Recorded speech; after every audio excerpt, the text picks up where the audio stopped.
From Lagos, the nation's commercial capital, this is the News at 10. Live from Channels Television. Reporting tonight, Ijoma Onyato.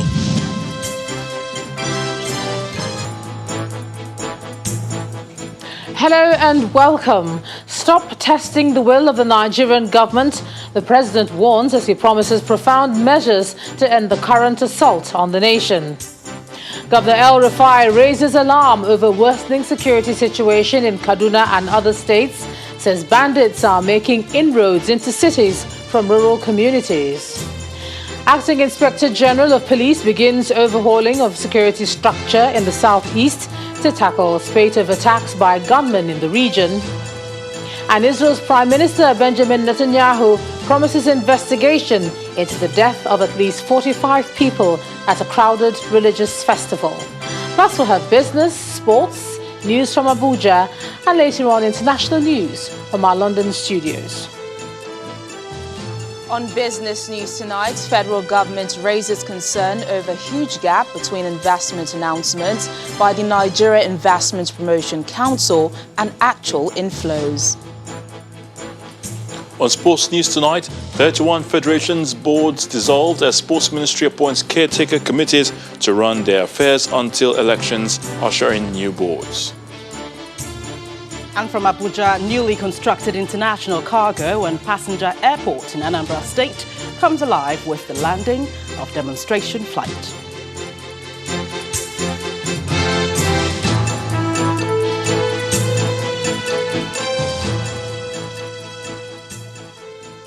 The federal government today set in motion the move to find a solution to the security challenges confronting the country, with the National Security Council meeting yet again on the critical matter of national interest, security.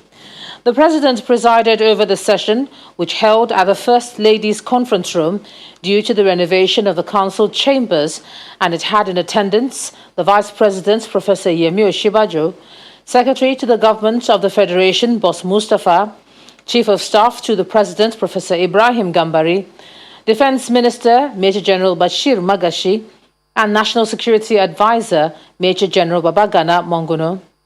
Others are the Chief of Defense Staff, General Lucky Irabo, Chief of Army Staff, Lieutenant General Ibrahim Atahiru, Chief of Naval Staff, Vice Admiral Awal Zubairu, and Chief of Air Staff, Air Marshal Oladayo Amao. The Acting Inspector General of Police, Usman Al-Khali Baba, was also present. The meeting is coming in the wake of security challenges in several parts of the country.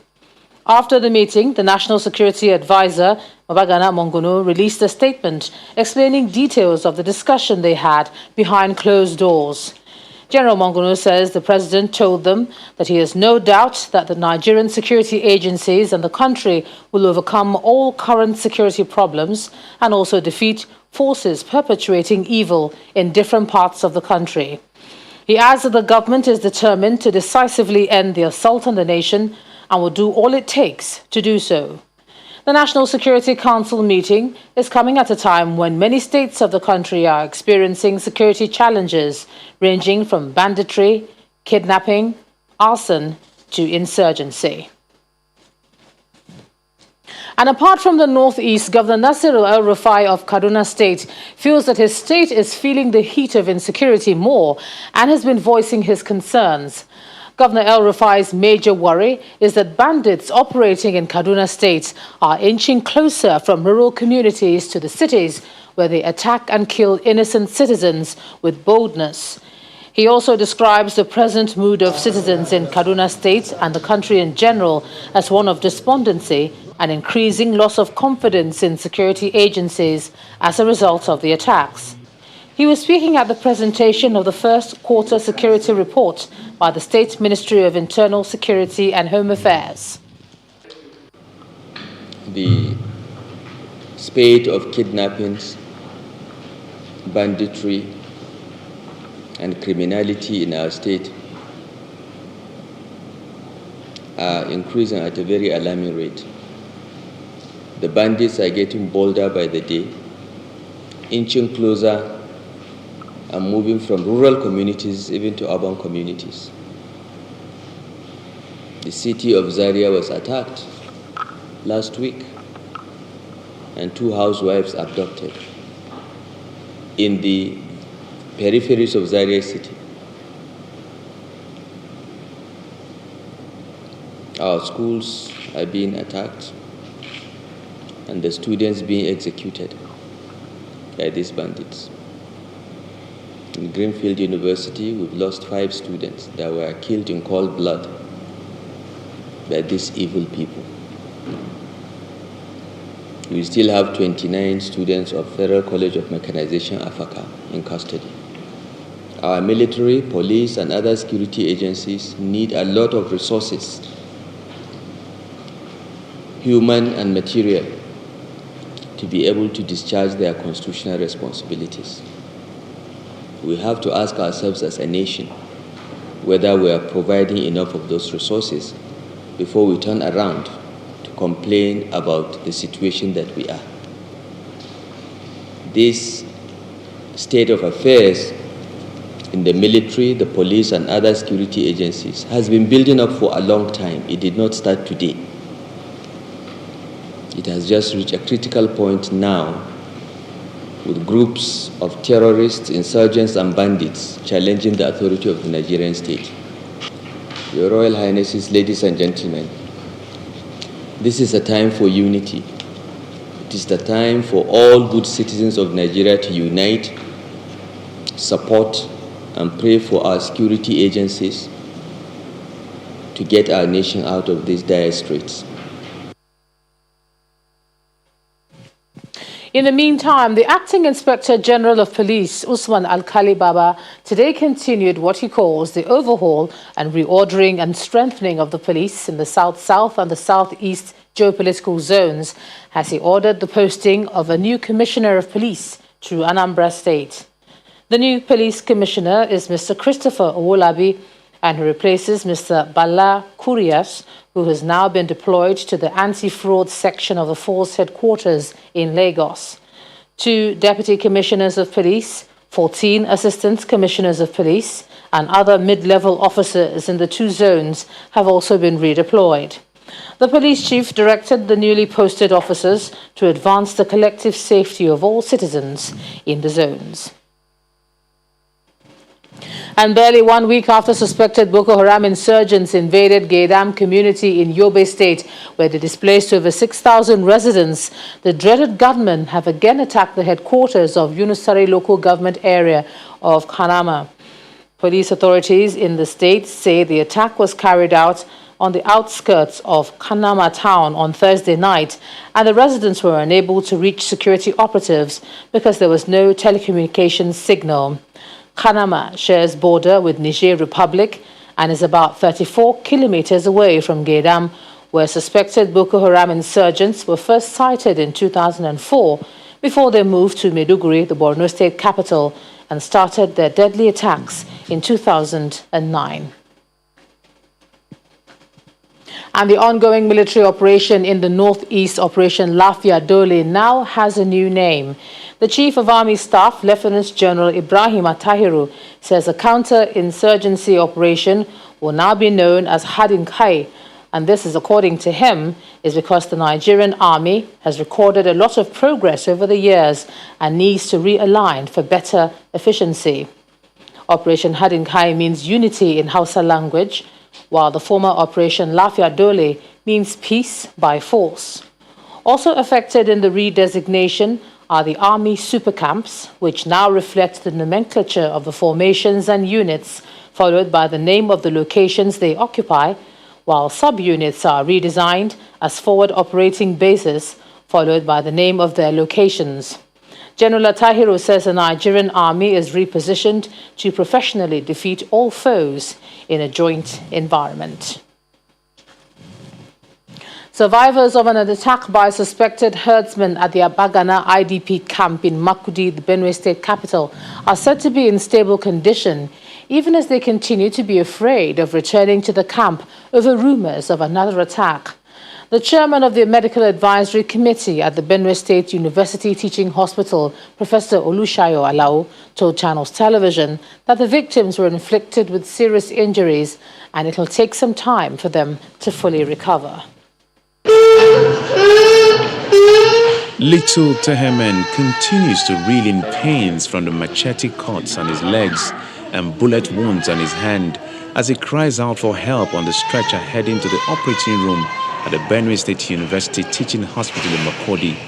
He is a survivor of the attack on the Benue IDP camp. 2 other victims, a middle-aged woman and this little girl with bullet wounds on her back, look on in despair and pain from their traumatic experience.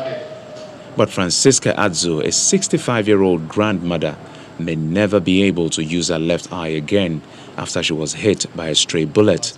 Her son, who also survived the attack, narrates his experience.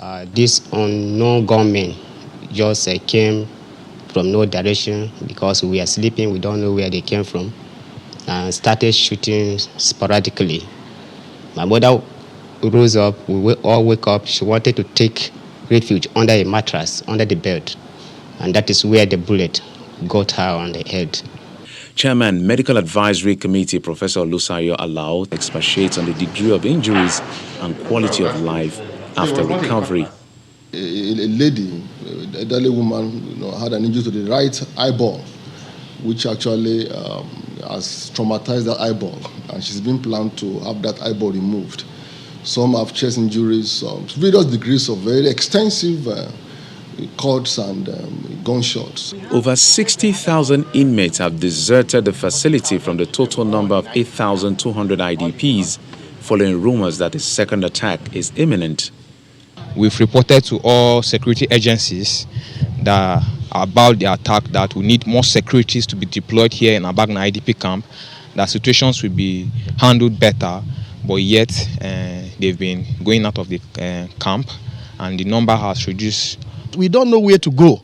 So if we are not living here with adequate security, people will live in fears, and most people will leave.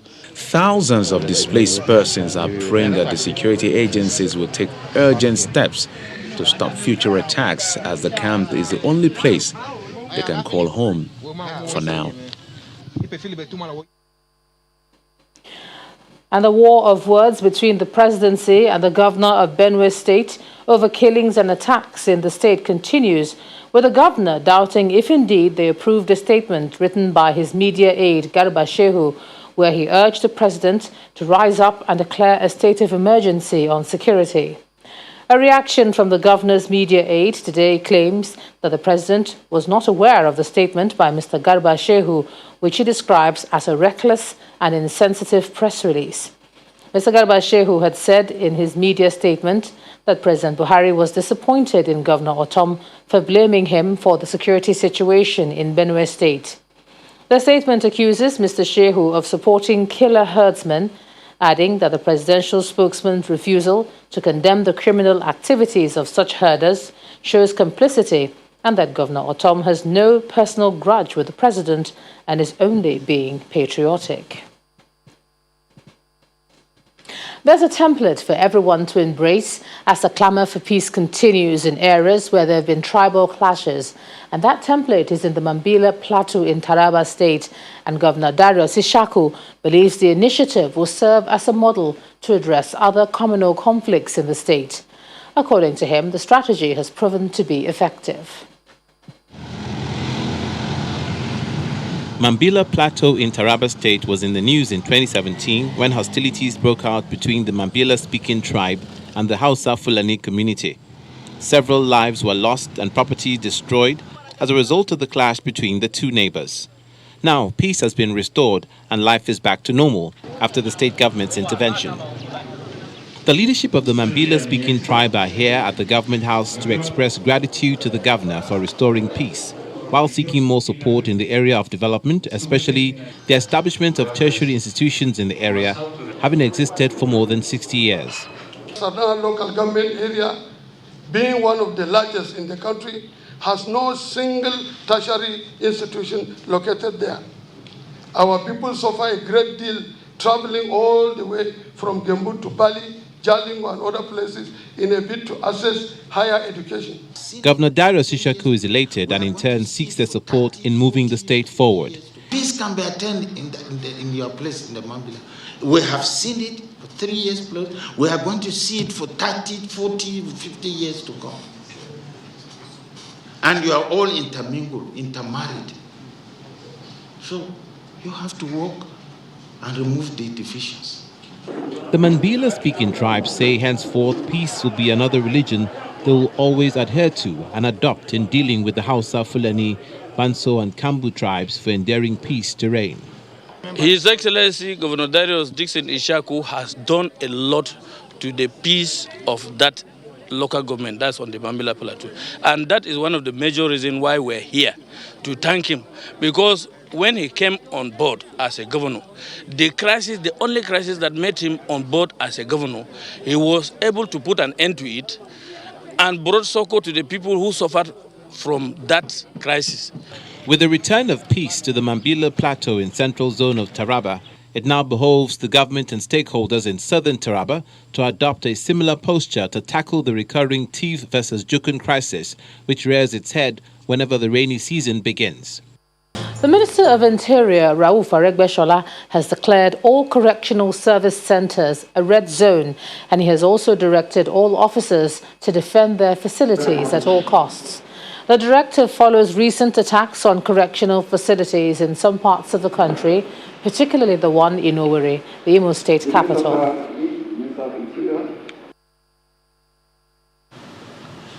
The custodial facilities are a symbol of the authority of the Nigerian state.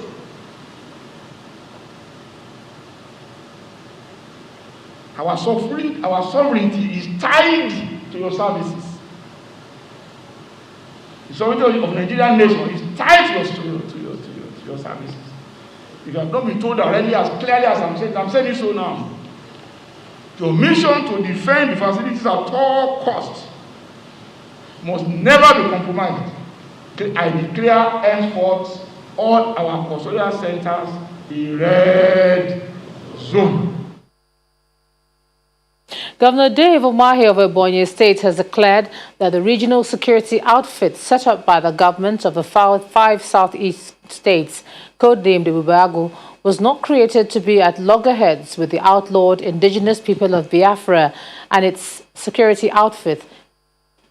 Governor Umahi stated this during the handing over of some vehicles to security agencies to complement their efforts. The chairman of the Southeast Governors Forum pointed out that youths across Nigeria are aggrieved and leaders must find a way of engaging them to prevent further breakdown of law and order. I've asked every citizen of Ebonyi State to protect themselves against any killing. No Ebonyi person should be killed again by anybody for any reason. That is very important. We will not take the killing of any Ebonyi person, lightly any longer. We will not. And our Ibubago, we have not deployed our Ibubago. The social media is saying that we've deployed. We've not deployed. We mainly said this is the uniform we were preparing. But now that Southeast, we are going to have one common uniform, one common vehicle, and a solid cooperation amongst the states. We are now changing the uniform, and we're going to launch a Ibubago from one state to the other. And we are not, Ibubago is not after ECN or after IPOB. No, Ibubago is to protect the lives and properties of the people of Ebonyi State and her visitors.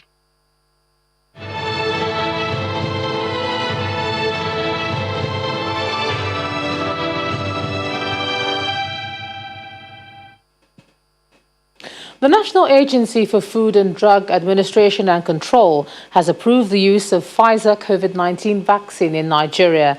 And this is coming a few months after the agency gave authorization for the use of Oxford AstraZeneca jabs in the country. The NAFDAC Director General, Professor Mojisola Adeyeye, explains that the Pfizer-BioNTech vaccine was for emergency use only. According to her, what this means is that a review of its approval is possible after more data is gathered. She says the vaccine can now be stored at temperatures between 15 to 25 degrees Celsius, equivalent to freezer temperatures. The purpose of today's short press briefing is to announce that NAFDAC has just approved Pfizer-BioNTech vaccine for possible use in Nigeria. The dossier of each vaccine must be reviewed carefully by NAFDAC staff. For Pfizer-BioNTech, we've given the approval for emergency use authorization. Emergency use authorization.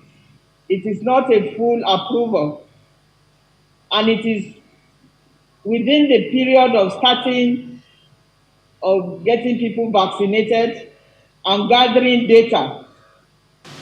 There are some things, some data or events that might have been captured at the point when phase 3 was done that could now be captured. Just like, and also quality observations of quality attributes.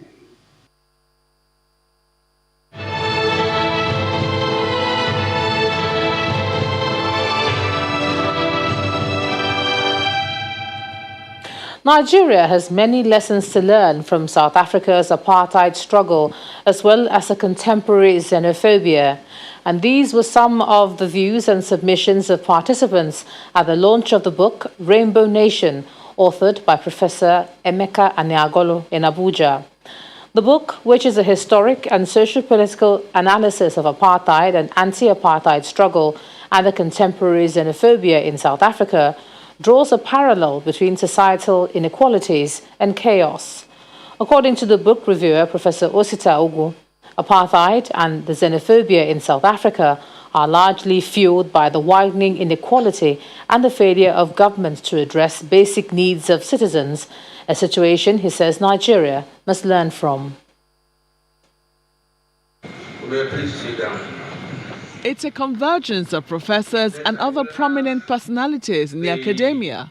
As a former lecturer in the United States, Professor Emeka Aniagolu launches one of his latest books titled Rainbow Nation. The book is a historical analysis of apartheid, anti-apartheid struggle, post-apartheid conditions, and the contemporary xenophobia in the Republic of South Africa. But the 39-chapter book is more than a mere analysis of events in South Africa. Professor, please. The book reviewer brings the contents closer home. On contemporary xenophobia, Professor Aniagolu linked the unfortunate phenomenon to apartheid policies of deprivation. But something else is at work here, according to Professor Aniagolu. Xenophobia is as a result of widening income inequality in South Africa. Clearly, inequality compromises responsible citizenship and dents loyalty to constituted authority. This is a huge lesson for Nigeria as we deal with the many dimensions of our insecurity. Away from the content of the book, a former Minister of State for the Federal Capital Territory stresses the importance of protecting intellectual property rights. Nigerians must continue to encourage intellectual property and protect it. That appears to be one of the difficulties we have today. Professor Aniagolu also underscores the need for government to pay attention to the needs of citizens, as a lack of it gave spark to the troubles in South Africa. There are some parallels. What it means that if you have a government that does not pay attention to what the masses of the people need and require, you are going to end up with some problems. And a similar kind of thing may be said to slowly be happening in this country. We should take particular.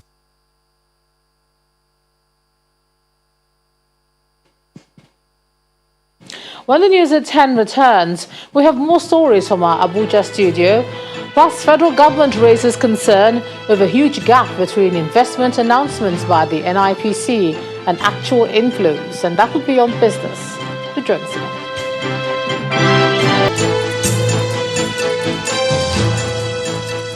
Welcome back. Let's cross over to Abuja now, and here's Gloria Umezuke. Gloria. Thank you, Joma. Good to see you. As Anambra State prepares for its governorship election in November, the incumbent governor, Mr. Willie Obiano, who is gradually rounding off his term in office, says the internal passenger and cargo airport built by his government in Umueri is the most audacious legacy of his administration. He made the statements during the maiden demonstration flight into the new airport, where he noted that the project will boost the economy of the state and reduce transit time for his people.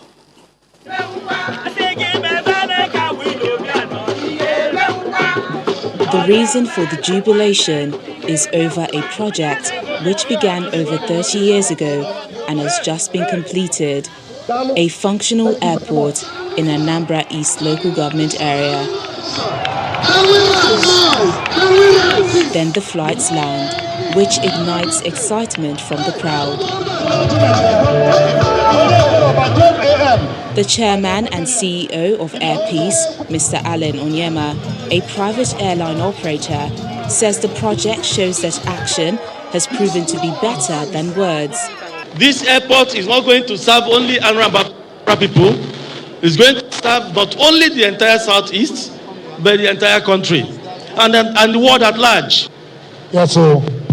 Filled with fulfillment, Governor Willie Obiano first decorates the owner of the first flight to touch down at the airport, Mr. Allen Onyema, the pilots and other crew members as a mark of honor. For the governor, this is a legacy project that will energize the economy of the state and the country.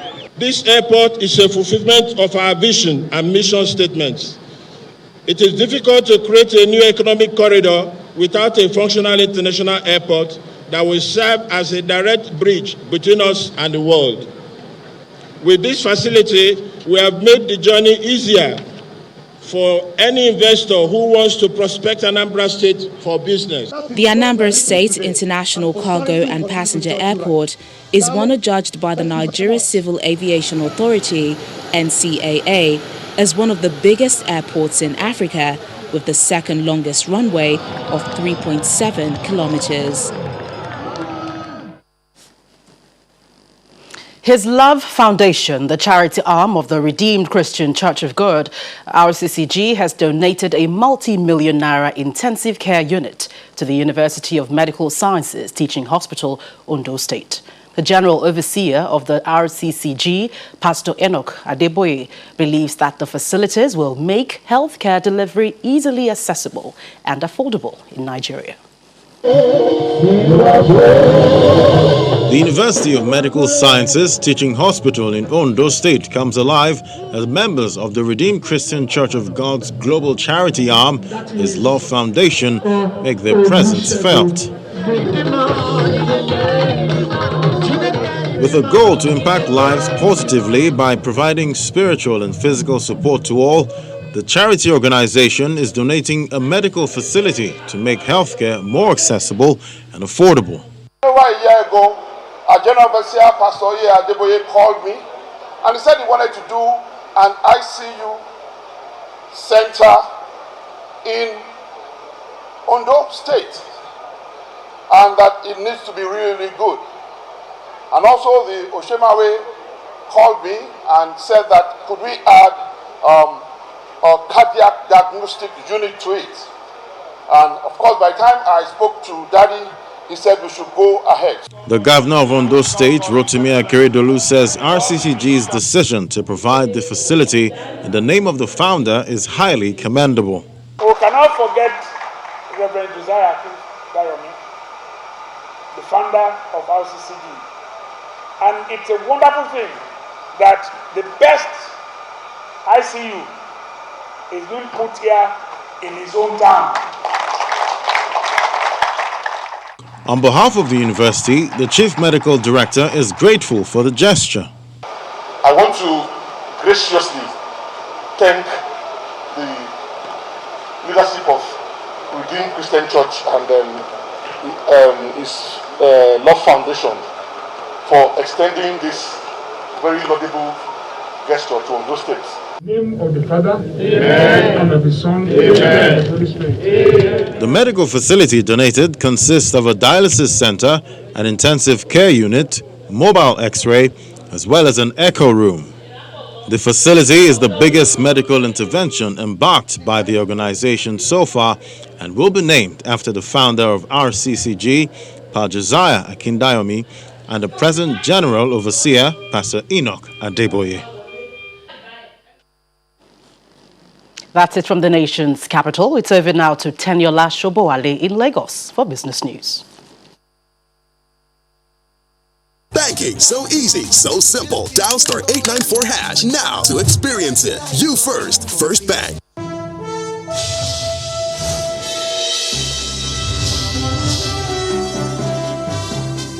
Thanks a lot, Gloria. The Nigeria Investment Promotion Council is expressing concern over the widening gap between investment announcements and investment inflows. Speaking to journalists at a meeting in Abuja, the executive secretary of the agency, Yewande Sadiku, explains that while the COVID-19 pandemic has affected investments across all sectors of the economy, there is the need for state governments to also look inwards with a view to improving investment drives in their states to change the narrative. The local equities market closes the last trading day in April positive as investors renew their interest in highly capitalized stocks. John Mekwa tells us more.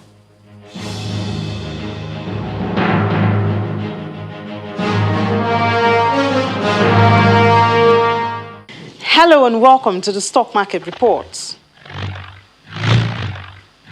Well, the month ends on the positive note as the all-share index was up 0.95% at 39,834.42 basis points, less than yesterday, but still a cheery way to end the month. FBN Holdings led the top trades with 95.28 million shares traded, suggesting that investors still have confidence in the holding, and some may actually believe that the CBN's move will put it in the right path. Others in the top trade are Access Bank, trading 44.33 million, and UBA with 22.15 units of shares traded today. The activities dropped the banking counter up, gaining 0.11%. Industrial and consumer goods were also in the positive. Now, at the end of today's trade, 328.38 million shares valued at 3.10 billion naira in 4,388 deals were traded. As investors digest more Q1 earnings results, analysts expect investors' appetite to grow in bellwether stocks.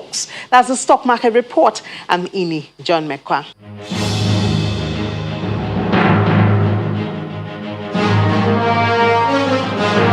Thanks a lot, Ini. Well, it's a different feel in the U.S. as stocks fell to close April in the red amid a flood of earnings results and a robust profit report from e-commerce giant Amazon.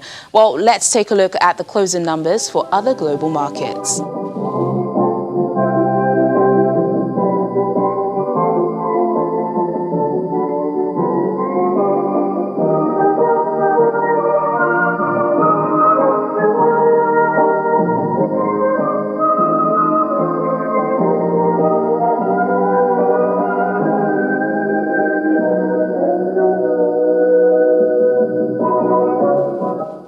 And that's business news tonight. It's back to Ijeoma for the rest of the news at 10.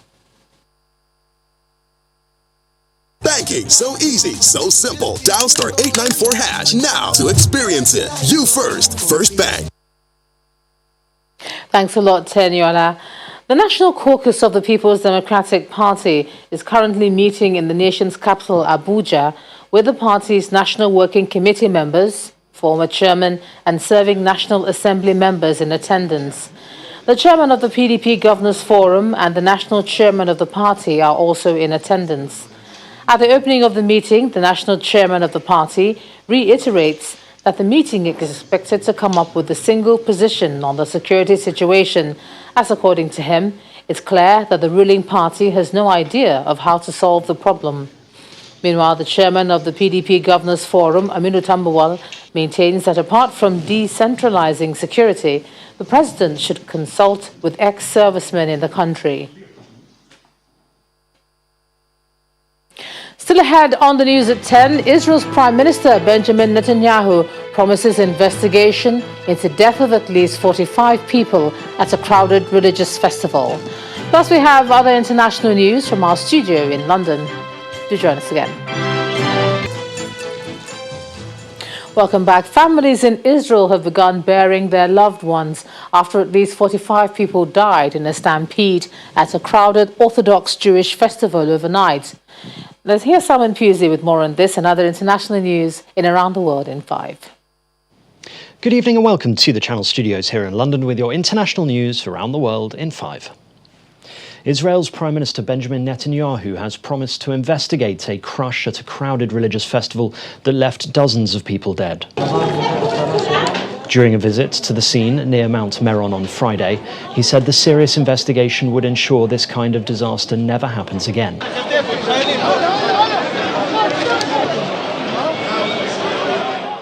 At least 45 people were killed and 150 were injured at the all-night Lag Bomar festival, which attracted tens of thousands of Orthodox Jews.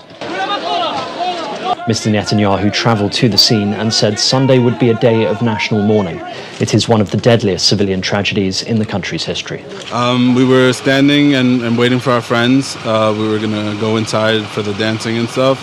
And all of a sudden we saw paramedics from Madha and whatever running by like mid CPR on kids. And then one after the other started coming out, ambulances. Then we understood like something's going on here. And we just went to the side as the ambulances were driving in and out. And we waited until we were able to slowly get out. At least 13 people have been killed, scores injured and tens of thousands evacuated after a water dispute led to some of the worst clashes in years on the disputed Kyrgyzstan-Tajikistan border.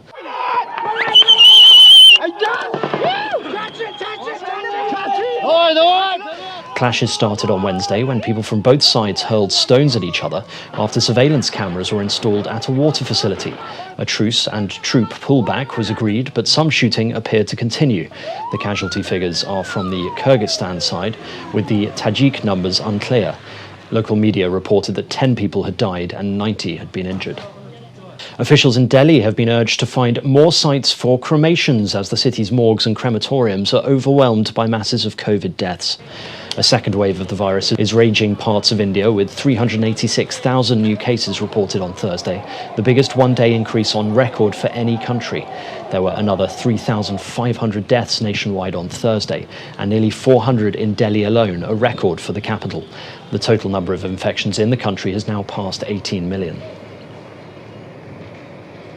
Lawyers for the British socialite Ghislaine Maxwell have released a photo of her face which appears to show bruising under her left eye. She told her lawyers the bruise might be from shielding her eyes from the light, as she says the guards come to check her condition every 15 minutes. Ms. Maxwell is accused of helping convicted paedophile Jeffrey Epstein recruit and sexually abuse girls. She has denied all the charges and allegations against her. The Zulu royal family in South Africa has announced the death of its monarch Queen Mantfombi just a month after she became regent. Queen Mantfombi became interim leader of the country's largest ethnic group last month after the death of her husband, King Goodwill Zwelithini. The Queen's Prime Minister said her death had taken the family by surprise and they were utterly bereft. A successor as ruler of the 11 million-strong nation has not yet been named. 5 people have been arrested over the violent theft of 2 French bulldogs belonging to US artist Lady Gaga. In February, attackers shot dog walker Ryan Fisher in the chest and took Lady Gaga's dogs, Koji and Gustav. Mr. Fisher had to have part of his lung removed but survived the attack and has since left the hospital. On Thursday, Los Angeles police announced they charged 3 suspects for the incident itself, as well as 2 other accomplices. The venue for surfing in the Tokyo Olympics has refused to set up COVID-19 testing facilities for athletes. That's according to Japan's public media organization. NHK said the town of Ichinomiya, about 96 kilometers east of Tokyo, was requested to set up a testing facility by the Brazilian national team, but refused, citing a lack of medical facilities. With fewer than 3 months left until the Games are set to open, postponed a year by the coronavirus pandemic, Japan is struggling to tame a resurgence of the virus, even as its vaccination drive lags all other wealthy nations. And finally, the largest airplane ever to take flight has made its maiden voyage, soaring into clear skies over California's Mojave Desert.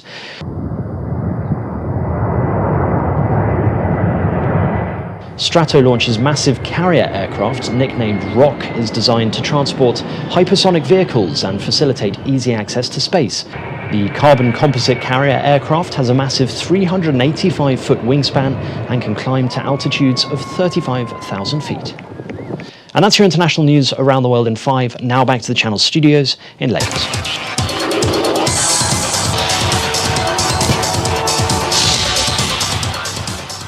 Thank you so much, Simon. The Federal Ministry of Youth and Sports Development has dissolved the boards of 31 national sports federations.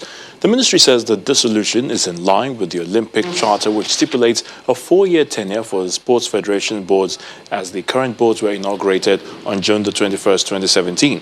The ministry has appointed caretaker committees to manage the affairs of the federations until fresh elections are conducted and the new boards inaugurated. Aimba Football Club have been drawn to face Pyramids of Egypt in the quarterfinals of the CAF Confederation Cup. The first leg will hold on May the 16th in Cairo, while the return leg in Aba a week later. The winner of the fixture will play the winner between Cotonsport Garoua of Cameroon and ASC Giraffe of Senegal for a place in the final. Ajax Amsterdam head coach Erik ten Hag has extended his contract until 2023, dispelling rumors that he was about to leave. Ten Hag, who has been in charge at Ajax since December 2017, had been linked in recent weeks with a move to German Bundesliga with Borussia Dortmund or to the Premier League side Tottenham Hotspur. Since Ten Hag arrived at Ajax, the club have won a league title and the Dutch Cup. And Ronald Koeman will miss crucial games in Barcelona's bid to win La Liga after the Spanish Football Federation banned him for 2 games. The Dutchman was handed the ban after being shown a red card in his team's 2-1 defeat at Granada, which has left the La Liga title race wide open for disparaging or disrespectful attitudes towards referees, officials, or sports authorities. And that sports news is back to you, John.